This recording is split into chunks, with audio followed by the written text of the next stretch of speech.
Welcome to Sci-Fi Bedtime Stories. Don't forget to like and subscribe so you don't miss new stories. Welcome to the incredible realm of sci-fi bedtime stories, where astonishing adventures unfurl. Enjoy this voyage. Coz Verona remained perfectly still amidst the swirling chaos of Mandor's vibrant night market. His eyes closed beneath his cowl, a solitary statue in a torrent of life. The Aurelian system's fifth planet was renowned for its bustling marketplaces and the lurking perils within them. A hulking, three-horned Zorgan merchant careened into Kai's side, scattering radiant fruits across the worn cobblestones. "Mind yourself, outsider!" the Zorgan roared, his brow spikes flaring with fury. Kai didn't budge, not even a flicker. "Did you hear me, you emotionless human?" The merchant lunged, seizing Kai's cloak. Undisturbed, Kai continued his internal focus, sensing the solid presence of the ancient sword secured to his back, its quiet thrum against his spine, a constant affirmation. "Kai, there's that same merchant again." Ragnar's voice echoed in Kai's mind. "Should I give him a little jolt? Just a tiny tremor to make his tentacles quiver?" "No," Kai projected back, his immobility absolute. "The goal is mastery, concentration, self-control." "How tiresome," Ragnar responded. "We've been rooted here for nearly an hour. Your legs must be aching terribly." A swarm of excited children swarmed Kai, one daringly clambering onto his leg before being hastily pulled away by a parent. Kai's expression remained utterly impassive. 3, 2, 1. Ragnar counted down. "And finished," Kai murmured, his eyes opening precisely as the market's grand chronometer struck the 11th hour. The world truced back, the heady aromas of fried sea greens and foreign spices, the vibrant hum of countless voices in 50 tongues, the sharp scent of ionized energy from hovering luminous signs. Kai slowly rotated his shoulders, releasing muscles held in rigid repose for almost 60 minutes. "Finally, can we get something to eat now? You promised me nectar sap noodles." Kai was about to reply when a sliver of brilliance caught his attention high above the throng. "Not silver. Silver hair. Something far more captivating has emerged," Kai whispered, observing as a towering figure with skin the color of twilight vaulted over a vendor's cart, her cascade of silver hair trailing like a celestial wake. She was being relentlessly pursued, 4 individuals clad in formidable combat armor, bearing the distinctive blue hexagon insignia of the Cosmtech Corporation, advanced with the fluid, synchronized precision born of rigorous military conditioning. "Those are H6 combat suits," Ragnar noted, "state-of-the-art, with self-repairing exoskeleton frameworks and integrated energy shields. Exceptionally advanced." "Whoever she is, she's significant," Kai replied mentally, tracking the violet-skinned woman as she weaved through the stalls, toppling displays to impede her pursuers. Even from this distance, her features were clear: sculpted cheekbones, eyes like vibrant emeralds, and full lips contorted in a grimace of exertion. Her combat gear, a sleek black material adorned with shimmering violet accents, was clearly high-end, though a rip on her flank revealed skin the shade of twilight blood, a deeper purple than her natural complexion. "Are we going to intervene?" Ragnar inquired, a note of keen anticipation in his mental tone. "We observe," Kai responded, drawing his hood lower and blending seamlessly with the crowd, paralleling the escalating chase. For the moment, the woman displayed remarkable agility, her movements reflecting extensive combat training, but her pursuers were superior. They were directing her, Kai perceived, herding her precisely toward their intended destination. The pursuit veered from the main artery, down increasingly constricted pathways. The woman veered sharply into a shadowed passage. "A tactical misstep," Ragnar commented, as Kai effortlessly ascended a nearby wall, securing an advantageous view of the developing confrontation. 50 credits says it's a trap. From his elevated position, Kai witnessed the woman's shoulders sag as she reached the brick dead end of the alley. She spun around to face her pursuers, her hand reaching for a weapon that was absent. They must have disarmed her earlier. "Elva," a pursuer commanded. "The entrance," the lead pursuer announced, his voice amplified and distorted through his helmet. "You've led us on quite a chase." "Demanded entrance?" Ragnar's voice registered surprise. "The royal lineage! Kai, that's the crown princess of this entire star system." Kai's gaze intensified, his focus sharpening on the cornered woman. He'd heard whispered legends of Mandor's 3 princesses, daughters of the ailing queen, inheritors of the matriarchal dominion over this sector's most valuable mineral deposits. "Your chase concludes here, princess," another pursuer declared, unsheathing an energy blade that emitted a deadly hum. "Cosm Tech extends its greetings." Princess Elva pressed against the cold stone, her green eyes blazing with unyielding defiance. "Cosm Tech will never command Mandor's crystal fields. My sisters will." "Your sisters will soon join you," the lead pursuer interjected curtly. "No offense intended, princess. Merely commerce." "So are we going to perform a heroic act? Or merely witness?" Ragnar prodded with impatience. Without a word of reply, Kai descended silently from his perch, landing in the enveloping shadows situated between the princess and her captors. The executioners. He casually leaned against the alley wall, arms crossed. "Problems?" he asked, his tone laced with lazy disinterest. The 5 figures in the narrow passage recoiled. The princess's emerald eyes widened in shock, while the lead pursuer quickly refocused his weapon on Kai. "Buddy," he snarled, "walk away if you wish to continue breathing. This is none of your concern." Kai remained still, his hood concealing his face. A peculiar statement to offer someone who is merely extending aid. The princess pressed herself against the cold stone, her breath coming in ragged gasps. You will aid me?" Hope warred with suspicion in her voice. One of the pursuers let out a hollow laugh, amplified by his helmet. "4 of us, 1 of you, and we're clad in military-grade combat suits. How precisely do you intend to assist?" Kai slowly drew back his hood, revealing sharp features, eyes the color of a winter storm, and a faint, unconvincing smile. A thin scar bisected his left eyebrow. "By politely requesting you cease bothering the lady," he suggested, with feigned innocence. The 4 armored figures exchanged bewildered glances before erupting into harsh laughter. "I assume that is a refusal?" Kai sighed, a wave of pity washing over him. He straightened, cracking his neck with audible pops. "Last chance," the leader warned, igniting his energy blade.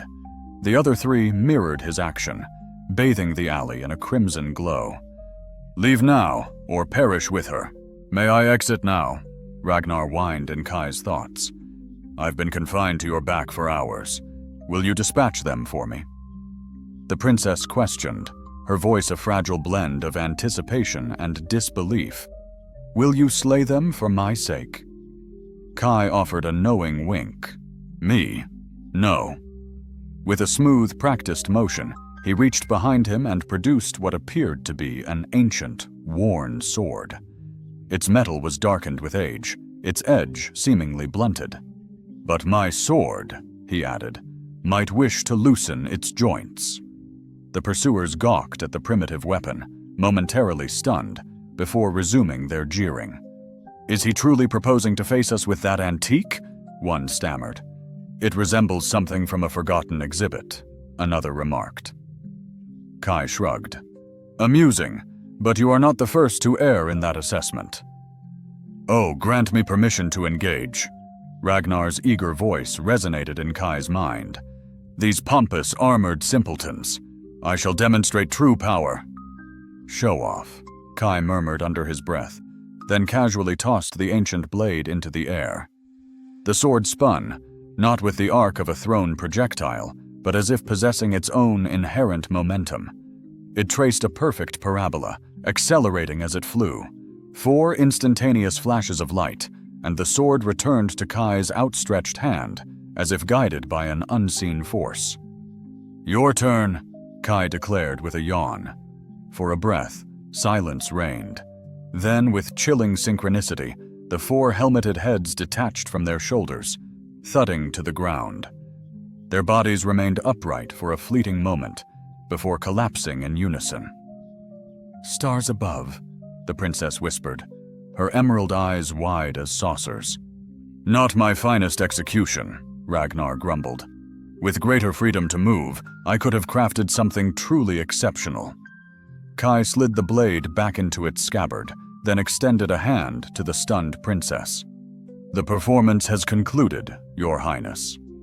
She accepted his hand with unexpected firmness, her violet skin a stark contrast to his tanned complexion. Up close, her beauty was even more captivating. High cheekbones, full lips, and those remarkable green eyes, now fixed on him with a mixture of astonishment and keen assessment. "How did you achieve that?" she inquired, glancing at the fallen mercenaries. "That is impossible. No blade could—" "A fortuitous throw," Kai interrupted with a wry smile. "Right place, right time." "Fortuitous throw?" Ragnar sounded affronted. "I factored in 17 distinct variables, including atmospheric density, to execute that maneuver." Kai ignored the internal protest, turning to depart the alley. "Wait!" Elva called out, her voice thick with desperation. "Please, I require your assistance." Kai paused, not looking back. "I do not engage in unsolicited aid, Princess. Name your price. I will compensate you generously." Kai glanced back over his shoulder. "Some things are beyond acquisition." "Ah, here we are with the brooding, solitary warrior persona," Ragnar commented dryly. "You know you will help her. It's your usual pattern. Act indifferent initially, then swoop in to save the day." "Be silent," Kai countered mentally. "What was that?" Elva asked, stepping closer. "Nothing," Kai replied. "Look, I am not available for hire, even for royalty." Her eyes narrowed. "Then what is required? There must be some incentive." Kai chuckled, a sound rough from infrequent use. "If you were my wife, that would alter the situation. Family obligation, you understand." He intended it as a jest, a preposterous notion to conclude their exchange. Her immediate response caught him entirely off guard. "Agreed," she stated with conviction. Kai blinked. "What?" "I accept your proposition," Elva declared, straightening to her full height, nearly matching his own. "If marriage is the means to ensure your protection, then I, Elva Diandor, Crown Princess of the Seven Systems, shall become your consort." "Did not foresee that outcome," Ragnar laughed in Kai's mind. "You cannot be serious?" Kai asked, genuine surprise breaching his usual composure. Driven, Elva's exotic perfume, laced with blood, filled the air as she faced him. "I'm serious," her emerald eyes burning into his. "They weren't the first to hunt me, and they won't be the last. Cosmtech craves our crystal fields, and they will destroy my family to get them. I need protection. Someone extraordinary." She gestured to the lifeless bodies. "You're the one." "This is madness," Kai whispered. "You don't even know me." "I know enough," she countered. "You're the most dangerous man I've encountered. You saved my life, and I have no choices left."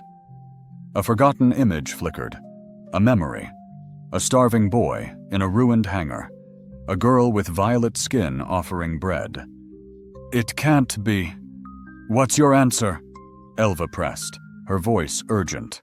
"Will you accept, or will I die alone?" "Say yes," Wagner urged.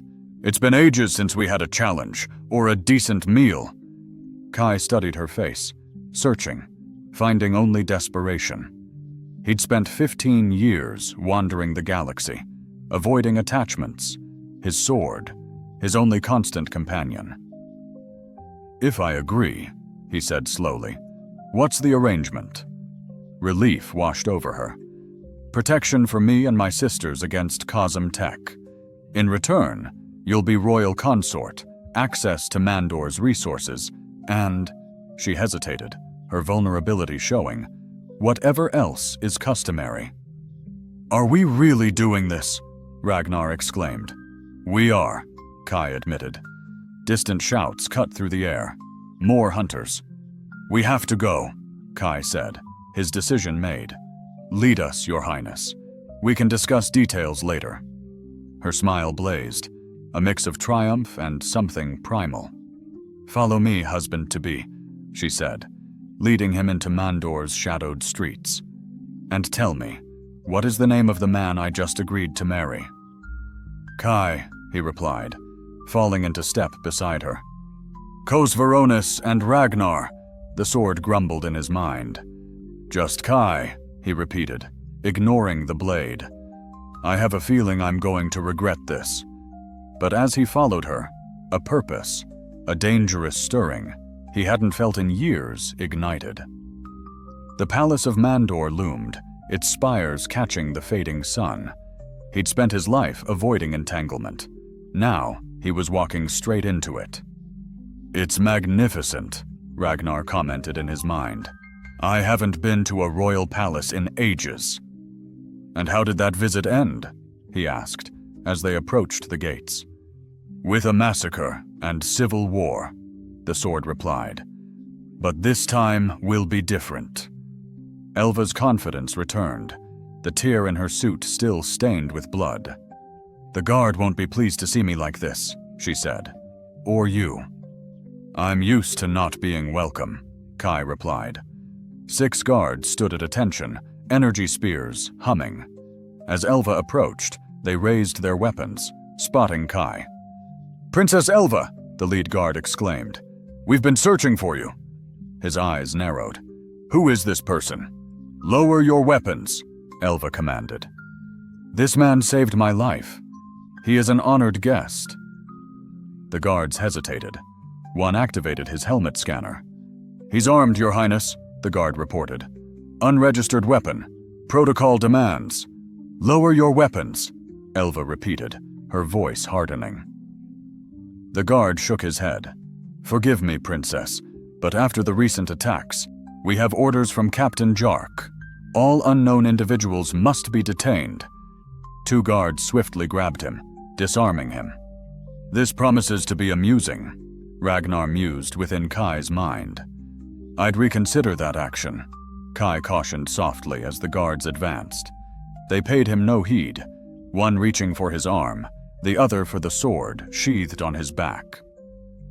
What followed happened in an instant, a blur so rapid that later, when the guards attempted to recount the events to their superiors, their stories diverged wildly. In the span of 3 heartbeats, all 6 guards lay on the ground. 3 were utterly unconscious, 2 writhed in agony, and the captain found himself pinned, the tip of a dark blade pressed against his throat. Kai stood over him, his expression as serene as if he were remarking on the day's weather. "Did the princess not command you to lower your weapons?" The guard captain's eyes bulged. "Impossible," he choked out. "No one moves that swiftly." "Actually, that was quite slow compared to your usual performance," Ragnar commented dryly. "Are you losing your edge, old man?" Elva stepped forward, gently placing a hand on Kai's arm. "Please spare my guards. Good help is exceedingly rare these days." Kai perceived a flicker of surprised admiration in her eyes, as if his prowess had exceeded her expectations. He withdrew his blade, returning it to its scabbard in a single seamless motion. "As you wish, my wife." The guard captain's astonishment deepened. "Wife?" "A recent understanding," Elva replied with a smile that didn't quite reach her eyes. Now allow us to proceed before my patience evaporates entirely." The guards scrambled to their feet, forming a makeshift corridor of deference as they passed. Kai caught fragments of their hushed whispers. "Did you witness the speed of that blade?" It moved as if alive. "The royal consort. May the stars have mercy on us." Within the palace, the sheer opulence was breathtaking. Cavernous halls, adorned with relics from 100 worlds, ethereal light sculptures that shifted and reformed as they drifted by, and floors that resembled liquid crystal, yet somehow bore their weight. Kai had encountered immense wealth before, but never displayed with such exquisite artistry. "Impressed?" Elva inquired, sensing his awe. "I've witnessed grander sights," Kai lied. "You haven't," Ragnar countered. As they neared what appeared to be the central chamber, Kai's steps faltered. A memory surged into his consciousness with the overwhelming force of a tsunami. A young boy, huddled in the dim shelter of a shattered transport bay, his stomach gnawed by hunger, 3 days since his last meal. The refugee camp on Terrace 4 had been bombed yet again, their meager supplies either destroyed or plundered. At 8 years old, he was already intimately familiar with the relentless ache of starvation. A royal procession swept past, Queen Valoris of Mandur, on a diplomatic mission to survey the war's devastation. Guards in burnished armor, hover vehicles gleaming like polished mirrors. The desperate refugees pressed forward, yearning for any handout, only to be roughly repelled by the security detail. The boy saw his chance. An unguarded food cart at the procession's periphery. He darted forward, swift as a phantom, snatching a single purple fruit before melting back into the shadows, but not fast enough. "Thief!" a guard's voice boomed, authority laced with fury. "Stop him!" He ran, his heart hammering against his ribs. The stolen fruit clutched tightly. A dead end. Trapped. The guard raised his energy rifle, his face a mask of contempt. "Filthy little gutter rat," the guard spat, his voice dripping with venom. "I'll teach you to pilfer from the royal stores." The boy closed his eyes, bracing for the inevitable pain, the finality of death. "Stop!" A voice, clear and high-pitched, rang out. "What are you doing?" The boy opened his eyes to behold a young girl, her skin a delicate violet, her hair a cascade of silver, perhaps 10 years of age, standing defiantly between him and the guard. Her emerald eyes blazed with authority, belying her tender years. "Princess Elva, I must ask you to step aside," the guard implored, his rifle still leveled. "This refugee scum was attempting to steal royal provisions." "It's a piece of fruit," she retorted, her tone frigid. "Have we truly fallen so low that we begrudge a famished child sustenance?" "It's a matter of principle, Your Highness. Such defiance must be addressed." "The only principle," she interrupted, her voice firm, "is that our purpose here is to aid these people, not to torment them." She turned to the boy, her expression softening with compassion. "Are you hungry?" Unable to utter a word, he could only nod. Reaching into a pouch at her waist, she produced not only fruit, but also a carefully wrapped parcel of bread and dried meat. "Here, take this. It will offer more nourishment." The guard looked aghast. "Princess, you cannot possibly—" "Cannot. Watch me. I can, and I will," she declared with a maturity far beyond her years. "Now, leave us." Astonishingly, the guard obeyed, retreating with a final, venomous glare at the boy. "What is your name?" the princess asked, pressing the food into his hand. "Kai," he whispered, his disbelief palpable. "I am Elva. I'm so sorry about your home, Kai. I promise things will improve." Before he could respond, an attendant summoned her away. The last he saw of her was a fleeting glimpse of silver hair as she rejoined the procession. That night, for the first time in days, he drifted to sleep with a contented stomach, the name Elva lingering on his lips. "Kai, are you quite all right?" In the present moment, Elva's gaze was fixed on him with evident concern. He blinked, forcing the vivid memory to recede. "Perfectly fine. Just recollecting a past event." "What is it?" she inquired. "You once gave me food," he stated simply.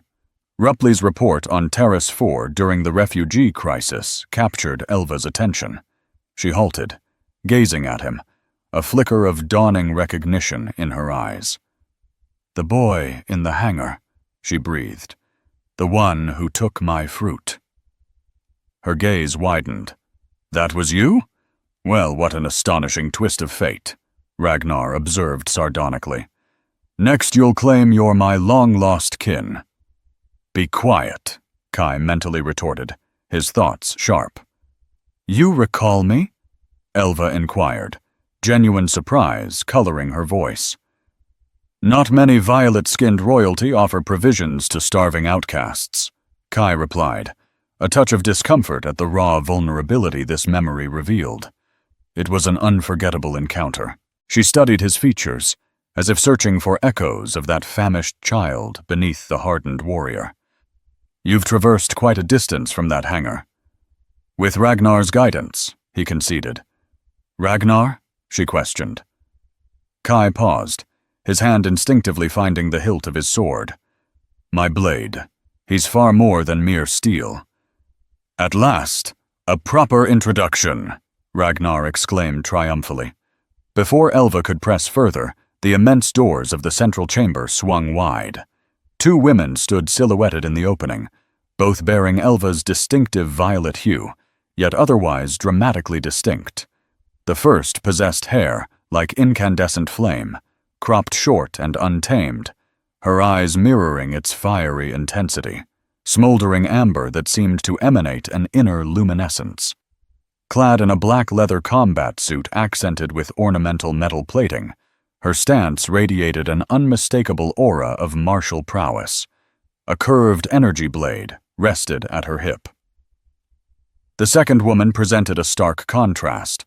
Long, raven hair cascaded in silken waves to her waist. Her eyes held the deepest amethyst shade, and a flowing gown of ethereal, gossamer material exuded an allure that was both refined and daring. Where the first woman exuded raw aggression, this one projected a potent, sensual confidence that momentarily captured even Kai's stoic focus. "I believe I'm smitten," Ragnar declared with theatrical flair. "Elva," the flame-haired woman exclaimed, "where have you vanished to? The palace has been in utter disarray since your departure from the reception." Her gaze sharpened, fixing on Kai. "And who might this be?" "My new husband," Elva stated calmly. The ensuing silence was profound. Then both women erupted in a torrent of words simultaneously. "Your what?" the warrior woman stammered. "How utterly delightful and scandalous," the raven-haired woman purred. Elva raised her hands placatingly. "Rema, meet Kosveronis Kai. These are my sisters, Princess Ta and Princess Rema." Ta, the warrior, began a circuit around Kai, much like a predator assessing its quarry. "You've wed a human without a word, without any semblance of ceremony? Have you lost your senses, Elva?" "He saved my very life," Elva replied, recounting briefly the Cosmtech assassins in the marketplace. Rema, meanwhile, had glided closer to Kai, her movements possessed of an almost hypnotic grace. "My sister has always demonstrated impeccable taste," she murmured, her voice a caress of pure silk. "Though I confess, I feel rather overlooked that she didn't extend the courtesy of a shared introduction." "Share?" Kai echoed, a sudden wariness seizing him. Ta ceased her pacing and exchanged a significant glance with Rema. Then both sisters turned their collective gaze upon Elva. "You haven't informed him, have you?" Ta demanded, her tone sharp. Elva winced. "I was just about to broach that very subject." "Inform me of what?" Kai asked, A chilling premonition gripping his gut, Rema chuckled, a sound like the tinkling of crystal wind chimes. Of the royal unity, naturally. Surely Elva enlightened you before you committed to this arrangement. What law? Kai's voice had grown unnervingly quiet. Ta smirked. The law mandating that any who espouses one royal sister must also take all eligible sisters as wives. A necessary safeguard against political machinations through selective unions. All sisters? Kai repeated, the words slow and deliberate. All three of us, Rema confirmed, her smile beaming with a radiance that could melt steel. A complete package, I'm afraid. Kai turned to Elva, who at least appeared genuinely regretful. You neglected to mention this rather significant detail. There wasn't precisely an opportune moment for a comprehensive briefing on Mandori marriage statutes while we were evading assassins, she retorted. I'm thoroughly enjoying this planet, Ragnar boomed with unrestrained delight. 3 princesses! This truly is the pinnacle of our existence. This is preposterous, Kai snapped, momentarily forgetting to censor his response mentally. I have no intention of marrying 3 women I've just encountered. Then you shall marry none of us, Ta stated with unyielding finality. The law is inviolable. Furthermore, Rema added, her fingertip trailing lightly along Kai's arm, is this truly such an unfortunate destiny?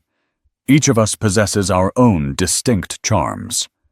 Kai jerked his arm away, turning his intense gaze back to Elva. What game are you playing at? Elva's playful facade crumbled, replaced by an expression of profound desperation. No game, Kai.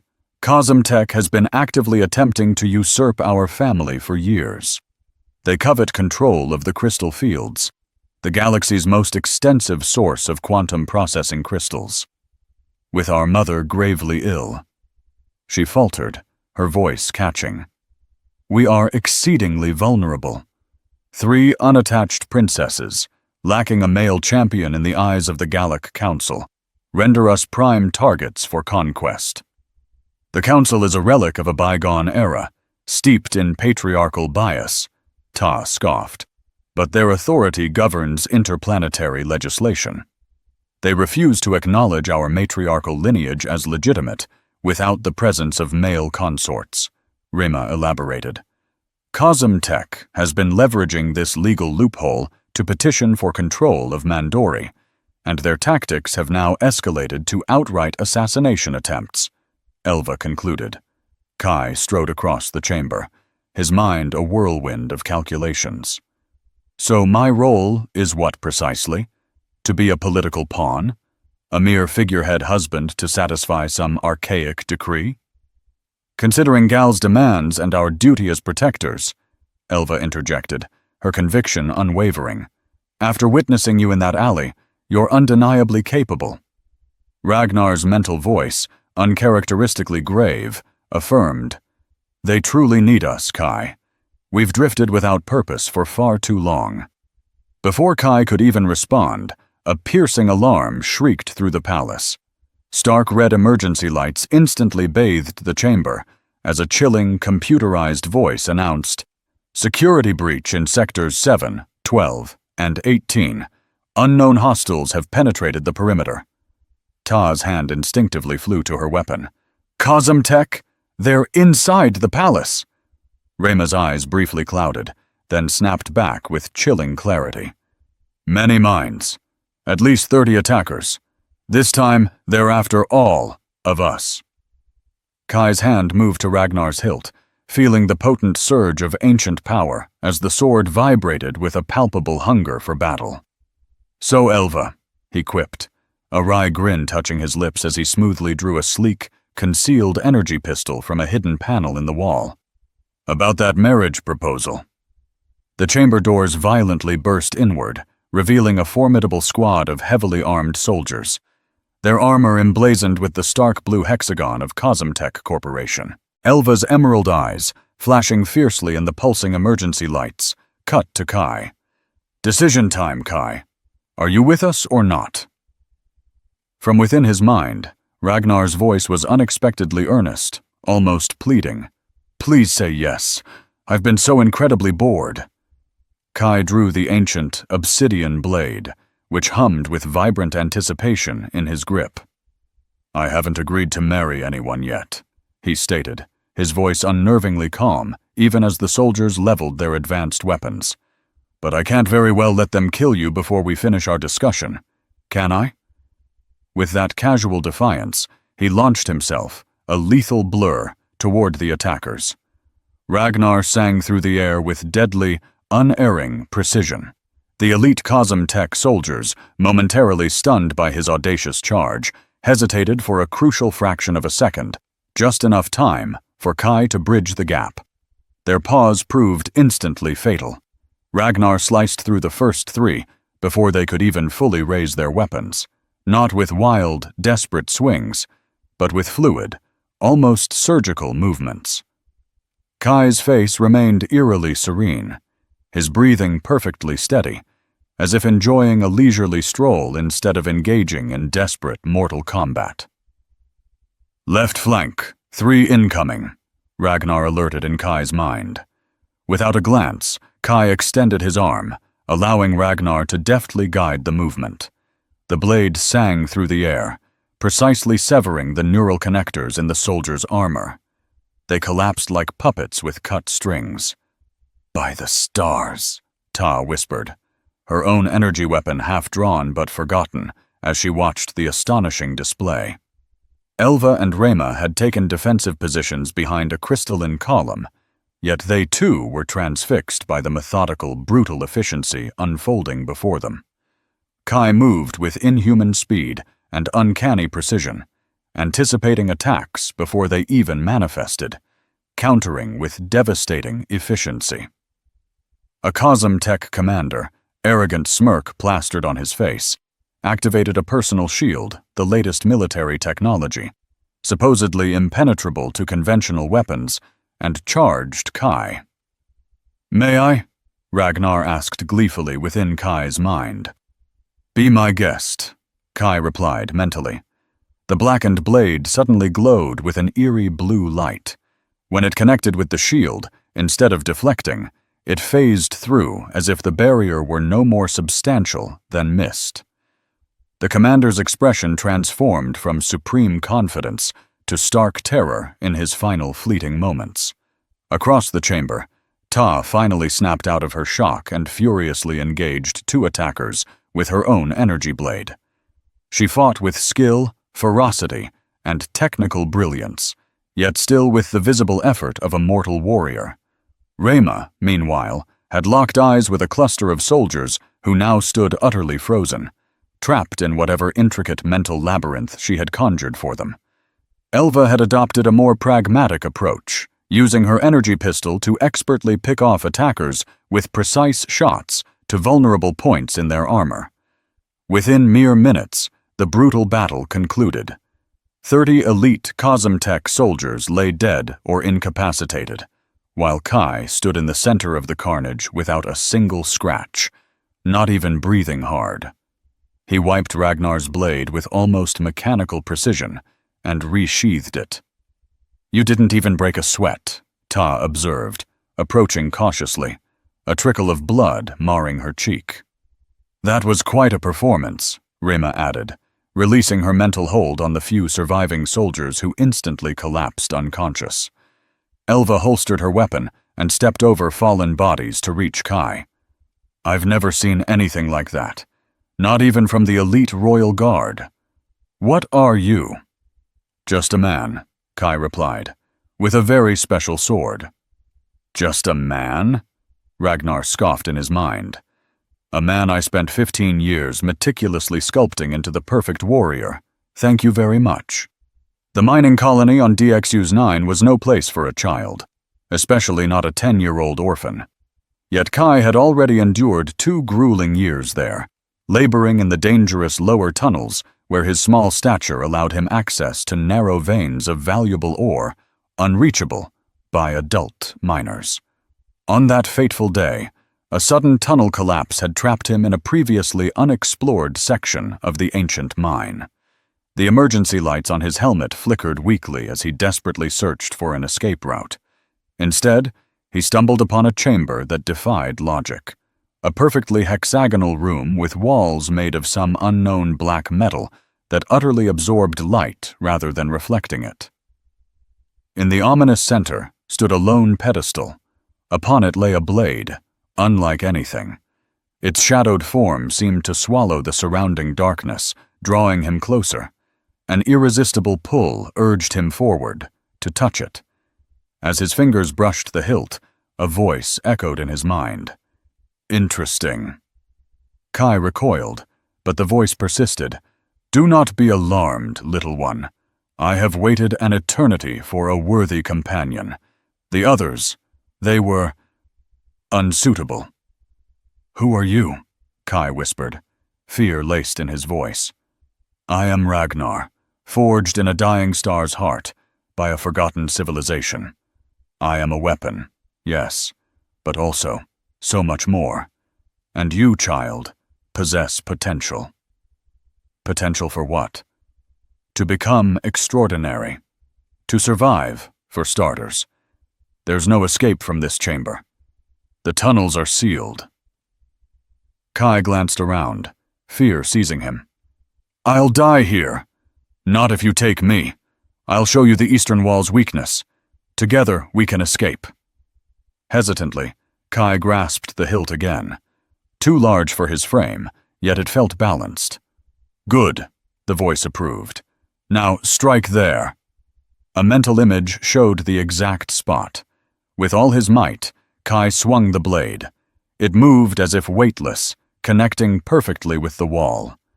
The black metal cut through stone like paper, opening a passage. "See?" Ragnar sounded smug. "Together, we will achieve great things." The coming years were grueling.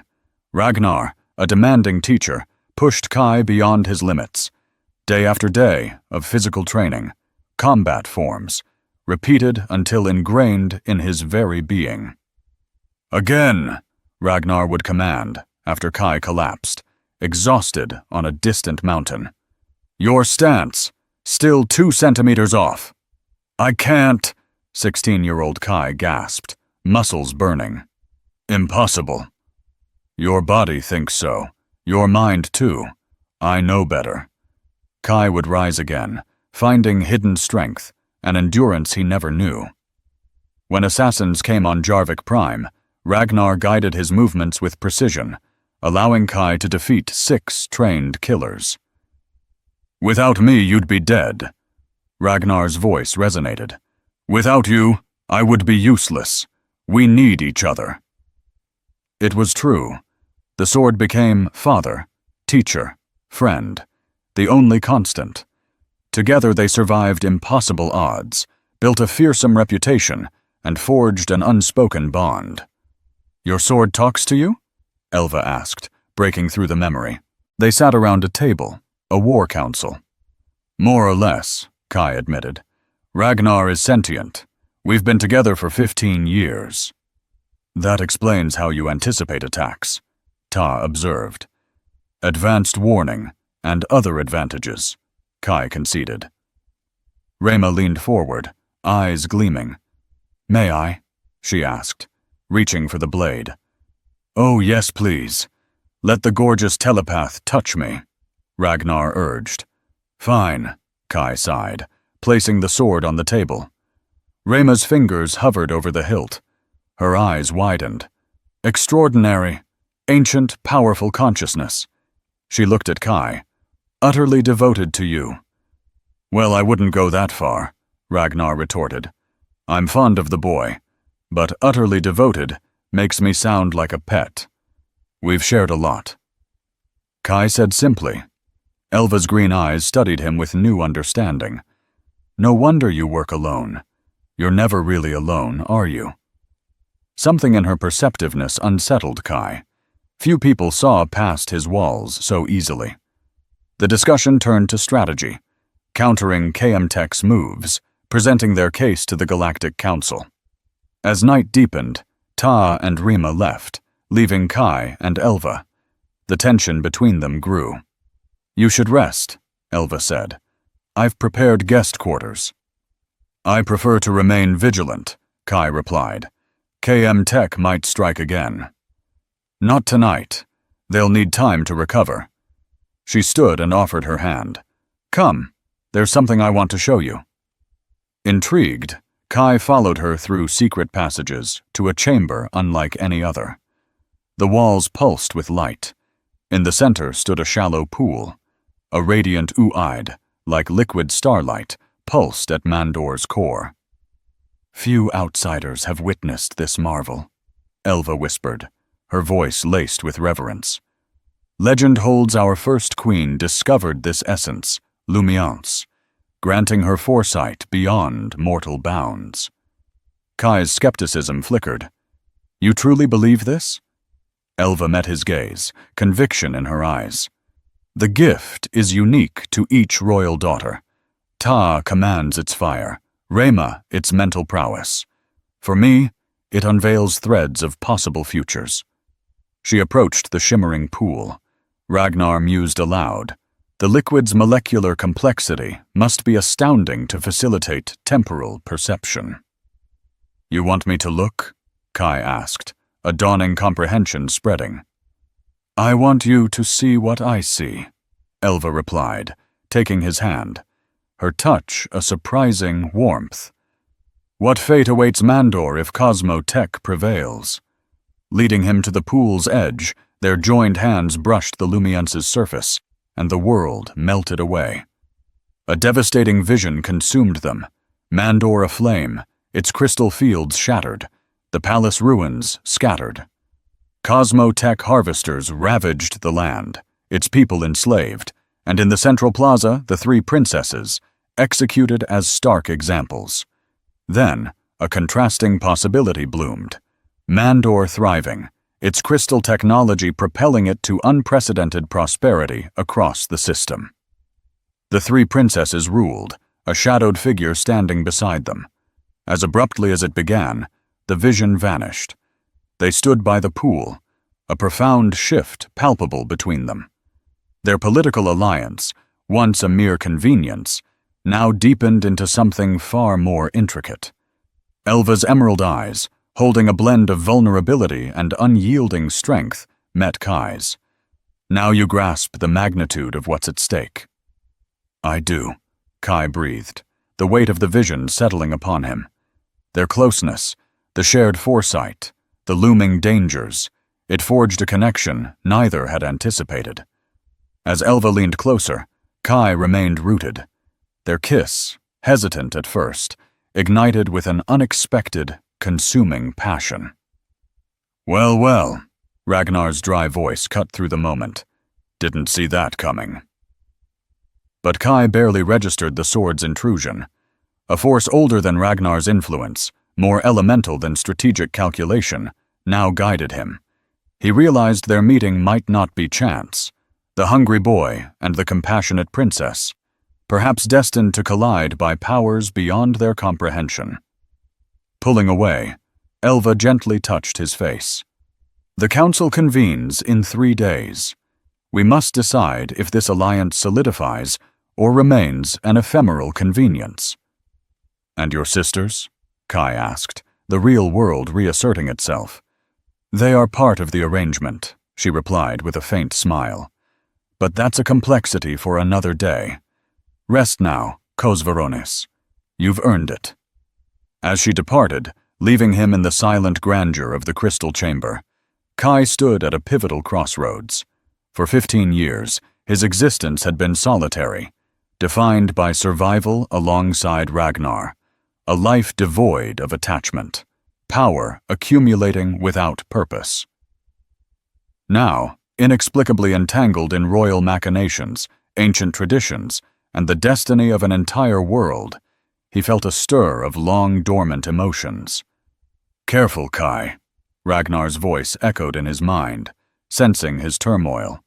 Remember what happened when you let someone too close. This feels different, Kai responded, though doubt lingered. Or are you simply hoping it is? Kai offered no reply, his gaze fixed on the luminous pool, contemplating the futures glimpsed and his role in shaping them. The galactic Concorde's glittering spires materialized before them as their royal transport neared the colossal space station, the nexus of interstellar governance. Poised between three suns in a delicate gravitational ballet, the Concorde stood as a monument to human ingenuity and the ruler's inherent vanity. Kai watched from the viewport as the station swelled in size. 3 days had elapsed since the palace assault, 3 days dedicated to preparation, strategy, and navigating the increasingly intricate relationships with Mandor's 3 princesses. "Nervous?" Ragnar inquired telepathically. "Should I be?" Kai countered silently. "The last time we were at the Concortar, we were escorted out by 12 security drones following that regrettable incident with the Proxim ambassador." "That was 7 years ago, and he had it coming," Kai muttered. The transport docked with a soft lurch. Behind him, Kai heard the rustle of formal attire as the princesses made last-minute adjustments to their ceremonial garb.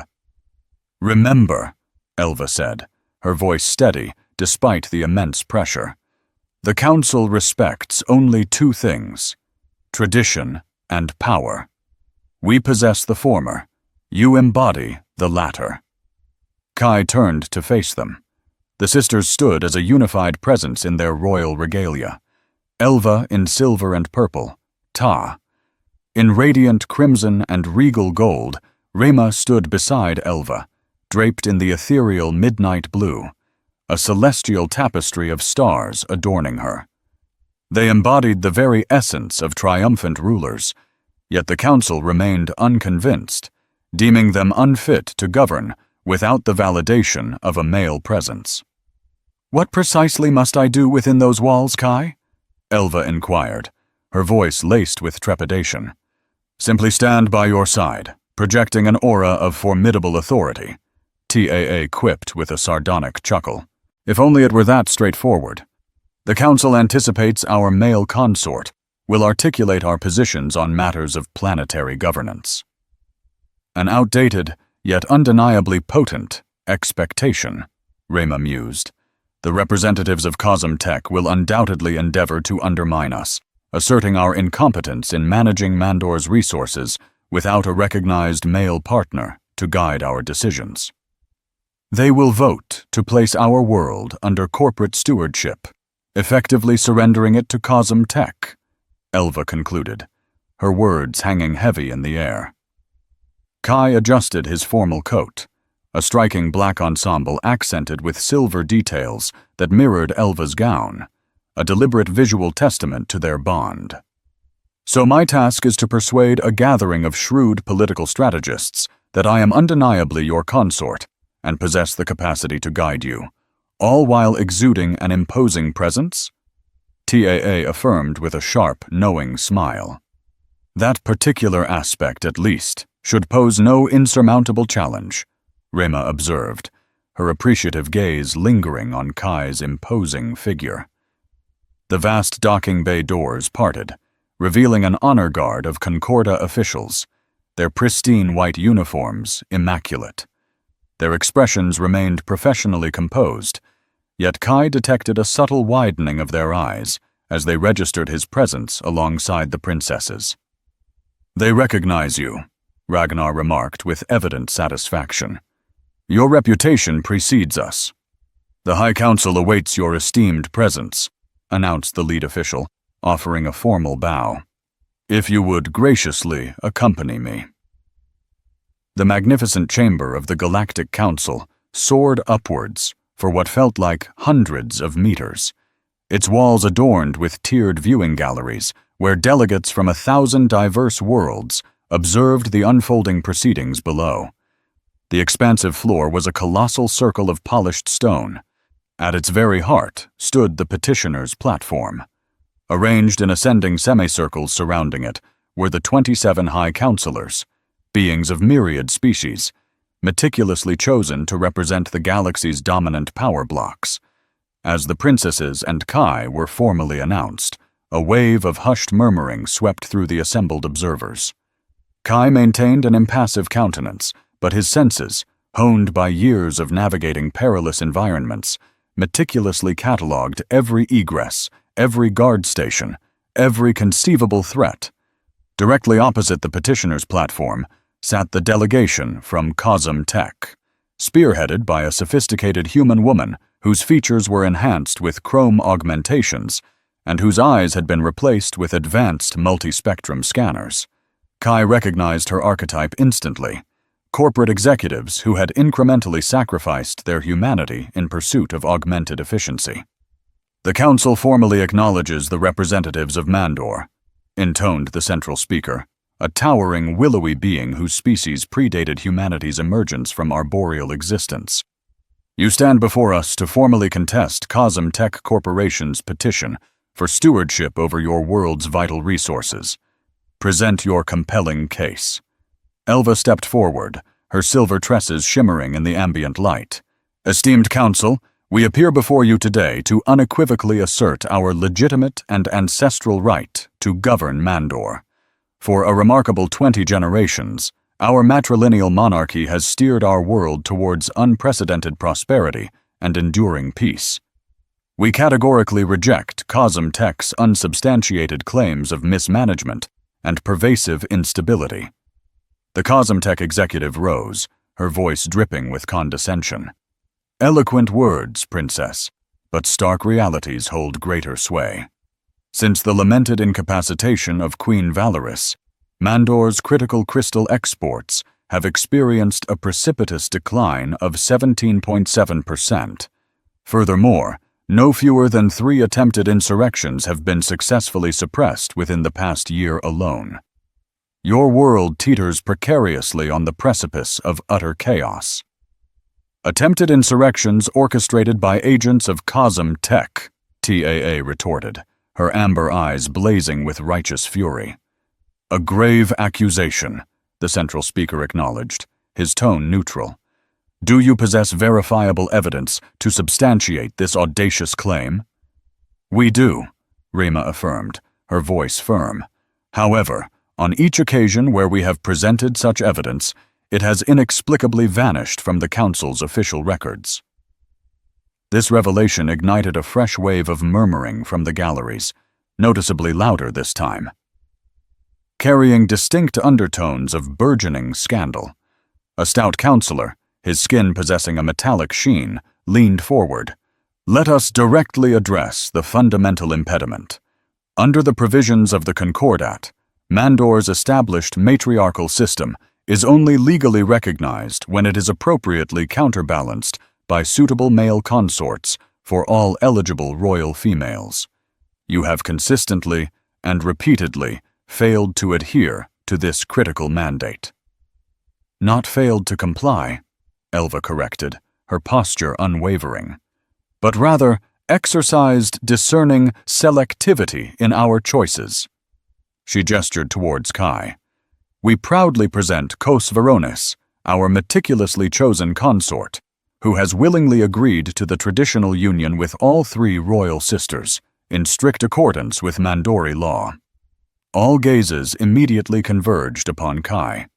An unnerving silence descended upon the council chambers, so profound that one could distinctly hear the ambient environmental systems circulating the air. "Cos Veronis," the central speaker repeated with measured deliberation. "The mercenary infamously known as the Shadow Blade? The very individual implicated in the catastrophic Jarvik Prime incident. Among a litany of other notorious exploits?" Kai responded with remarkable calm. "Indeed." The KM Tech executive froze, her augmented ocular implants relentlessly scanning Kai's person. This represents a patently transparent maneuver to secure council approval through sheer intimidation. A hired assassin, by definition, cannot legitimately function as a royal consort. "I assure you," Kai stated, stepping forward with quiet confidence, "my unwavering commitment to the princess and to the well-being of Mandor is entirely genuine." "A convenient assertion, no doubt," the executive scoffed, her voice laced with derision. "Made with considerable premeditation." With considerable compensation, Elva's hand found Kai's, their fingers entwined. Our union rests on mutual respect and a shared destiny, Kai. He has already shielded our family from KM Tech assassins sent to silence us before this crucial hearing. Our further accusations, devoid of any proof, truly warranted. The executive abruptly dismissed the council, stating, "More than mere romantic sentiments are required to acknowledge such an unconventional alliance." The central speaker concurred. "Cosm Tech raises a valid concern. Traditional consort status demands a proven dedication and the capacity to lead. Words alone hold no weight." "They're merely delaying," Ragnar's voice echoed in Kai's mind. "Observe the KM Tech security detail discreetly positioning themselves throughout the chamber."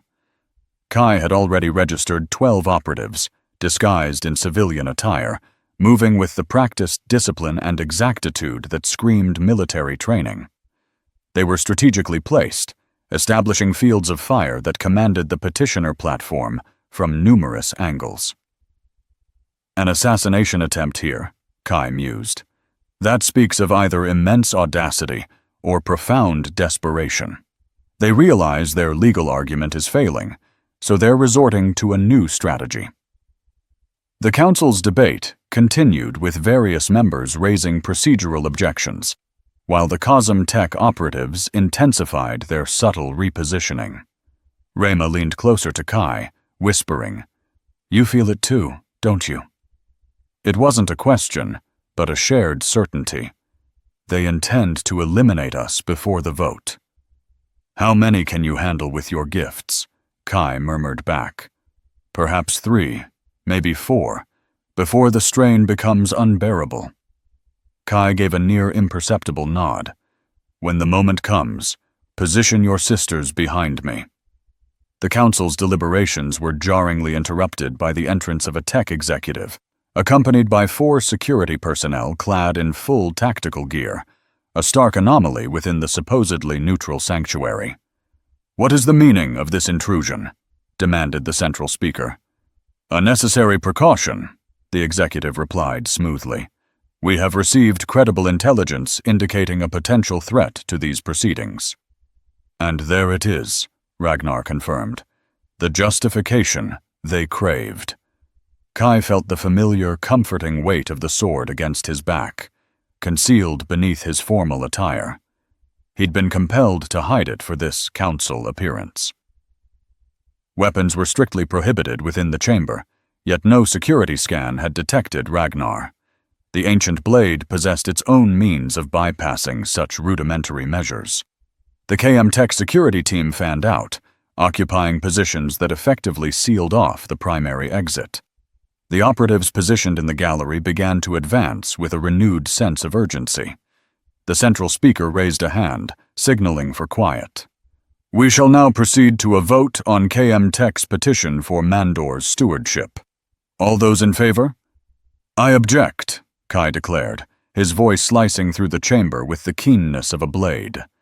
All gazes snapped towards him. "The royal petitioner holds no standing to object at this juncture of the proceedings," the central speaker stated firmly. "I'm not objecting to your vote," Kai clarified, his tone measured. "I'm objecting to the attempt on my life before it can conclude." The chamber dissolved into a ripple of shocked murmurs. "A preposterous fabrication," the Cosm Tech executive blustered. "Is it truly?" Kai inquired mildly, gesturing towards 3 distinct locations within the gallery. "Armed operatives stationed there, and there. 4 more guarding the secondary exits, and of course your own security team effectively blocking the main entryway." The central speaker again raised a hand. "These are grave assertions. Council security, investigate these claims immediately." "There isn't time," Kai stated, noting a subtle hand signal from the Cosm Tech executive to her operatives. "They're making their move now, precisely as orchestrated." The operatives in the gallery raised their weapons. The security team at the doors began their advance towards the platform. "At last," Ragnar declared, "allow me freedom." With a movement of breathtaking fluidity and speed, Kai drew the ancient sword from its concealment. The obsidian blade seemed to absorb all surrounding light, creating a deepening vortex of shadow. "What is the meaning of this display?" the central speaker demanded, rising from their seat. "Weapons are strictly forbidden within the council chamber." "As is assassination," Kai responded calmly. The initial projectiles emanated from the gallery, precision energy weaponry, engineered to leave minimal forensic traces, never reached their intended targets. Ragnar moved with astonishing swiftness, intercepting each beam and drawing it into the blade's consuming darkness. The council chamber plunged into pandemonium. Delegates scrambled for cover as the Cosmtech operatives abandoned all pretense of subtlety, unleashing fire from every direction. Kai strategically positioned himself before the three princesses, Ragnar a whirlwind of motion around them, forging an impenetrable defensive perimeter. "Enough!" Kai bellowed, his voice amplified by some inherent property of Ragnar, causing it to resonate through the vast chamber. The sword in his grasp pulsed with pent-up energy. Every projectile it had absorbed was now transmuted into raw power. With a single, perfectly executed movement, Kai struck the platform's floor. A concussive wave of force radiated outward, incapacitating every Cosmtech operative, throwing them from their feet. Their weapons disintegrated into dust within their grasp, their molecular structures shattered by Ragnar's potent energy surge. In the sudden, profound silence that followed, Kai slowly stood to his full height. "The princesses of Mandor are under my solemn protection," he declared, his voice resonating through the vast chamber. "Any future transgressions against them will be met with a far more unforgiving hand." The Cosmtech executive's gaze was fixed on him, etched with sheer terror. "What exactly are you?" "I am the rightful consort to Mandor's royal family," Kira responded calmly, "as I have been endeavoring to explain." The Central Council speaker, having impressively maintained their composure amidst the chaos, addressed the profound silence. "The Council acknowledges the unwavering commitment of the royal consort to Mandor's security." One by one, the Council members, who had been poised to sanction Cosmtech's bid, reassessed their stances. Within moments, the petition for corporate guardianship was unanimously dismissed, and Cosmtech's operatives were swiftly apprehended by Council security forces. The political climate underwent a seismic shift. Representatives who had previously shunned the Mandori delegation now approached with heartfelt congratulations and eager offers of alliance. The Cosmtech executive was led away in manacles, her corporate privileges suspended pending a thorough investigation. Elva moved to Kai's side, her eyes alight with the glow of victory. "Do you grasp the magnitude of what you've accomplished?" she inquired. "You have fundamentally altered the galactic political landscape with a single, decisive action." "I protected what is rightfully mine," Kai stated, with quiet conviction. Their journey back to Mandor was met with a torrent of joyous celebration. News of the Galactic Council's proceedings had outpaced their vessel, and the capital city erupted in ecstatic revelry as the royal family returned. Within the opulent grand ballroom of the palace, beneath cascading crystal chandeliers that scattered light into 1,000 dazzling fragments, the formal pronouncement of the royal marriages was made. Queen Valoris, though frail, radiated determination as she made a rare public appearance to bestow her blessings upon the unions. Kai stood on the balcony thereafter, observing the city's jubilant festivities from a distance. Ragnar, leaning against the railing beside him in a rare corporeal manifestation, a shadowy presence visible only to Kai, remarked, "Indeed, you've certainly achieved quite a feat. Royal consort to 3 princesses, planet defender, influential political strategist. Not a bad career path for a penniless orphan." "This was never my desire," Kai admitted softly. "Wasn't it?" Ragnar countered. "I've been privy to your thoughts for 15 years, Kai. You've always yearned for a place to truly belong." Soft footsteps approached, and Ragnar's form dissipated just as Elva joined Kai at the railing. She had exchanged her formal attire for something simpler, yet no less elegant. "Are you experiencing any apprehension?" she asked, her gaze studying his profile, a silent question about their improbable journey. "From a hungry child pilfering fruit to this momentous position," he confessed. A gentle smile touched her lips. "I often recall that day. The boy, with fire in his eyes, who refused to yield, even when caught. I recognized something within you then, something that merited salvation. And now I see a man who has saved us all." She drew closer. "Our children will possess extraordinary potential, inheriting your strength and our cherished heritage." "Children?" Kai echoed, a wave of genuine surprise washing over him. A vivid memory surfaced. Kai at 12, collapsing on a mountainside, his muscles screaming in protest against the grueling training regimen Ragnar had imposed. "I can't endure any more," he gasped. "It's simply too much." "You can, and you will persevere," Ragnar's voice commanded implacably within his mind. "One day, you will be grateful for my methods." "If I even survive," Kai muttered. "When you survive," Ragnar corrected. "When you have your own children to guide through their training, you will comprehend the intensity of my discipline." "I shall never have offspring," the boy declared with youthful certainty. "I refuse to be ensnared in such a way." "We shall see," Ragnar had responded with amusement. "We shall see." "I told you so." Ragnar's voice reverberated smugly in the present Kai's consciousness. "Be quiet," Kai thought back. "What was that?" Elva inquired, sensing his distraction. "Nothing at all," Kai replied quickly. "Just contemplating the future." Tia and Rima joined them on the balcony, completing their circle. For a silent moment, the four of them stood together, gazing at the vibrant celebration unfolding below. "So," Tia began at last, "does this signify your intention to remain?" "Do I truly have any other recourse?" Kai asked, yet his question held no trace of bitterness. "You always have choices," Elva whispered softly. "We would never compel you to stay against your will." Kai met each of their gazes in turn. Elva, with her quiet resilience, Tia, with her unyielding courage, Rema, with her insightful wisdom. Three princesses he had somehow committed to marrying within the whirlwind of a few tumultuous days, and yet it felt profoundly right, in a way nothing else ever had. "I am staying," he declared simply. Rema offered a knowing smile.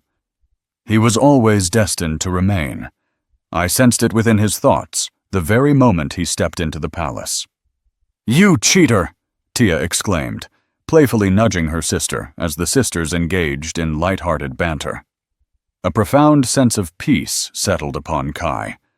The nomadic existence, the perpetual vigilance, the emotional solitude, all of it could find its conclusion here, if he allowed it. "Don't become too complacent," Ragnar cautioned. "We still face adversaries." The spectral mentor was correct, of course. Beyond the city's jubilant festivities, even beyond the vanquished Cosmtech Corporation, dangers still lurked. And unbeknownst to them all, on a distant celestial body, a solitary figure pored over reports from the council hearing with an intense, burning focus. "So you have finally found your home, Kai?" "Kos," the figure murmured, his fingers tracing Kai's likeness on the display. "How convenient. Be patient with me." The observer's gaze, a chilling mirror of Kai's own features, pulsed with cybernetic enhancements where an ancient scar once marred his face. "Cherish your royal brides, brother. I'll return to claim what's mine. This blade, dear listener, cuts both ways. A union born of necessity blossoms into a destiny entwined. You've seen but a glimpse of Kai and Ragnar's unfolding saga, alongside Mandor's 3 radiant princesses. Their tale, much like that very ancient sword, conceals depths yet to be revealed. What fueled this bitter rift between brethren? What celestial currents guided a boy of hunger back to the princess who once offered solace? And when Ragnar's true power erupts, will the very heavens quake? As Ragnar himself might declare, our journey has merely begun. Return for my people. You cannot simply claim me. My sisters implore you to escort them to the awakening, where familial ties will face their ultimate trial, dormant powers will awaken, and the profound cost of belonging will be laid bare. Until our paths converge once more.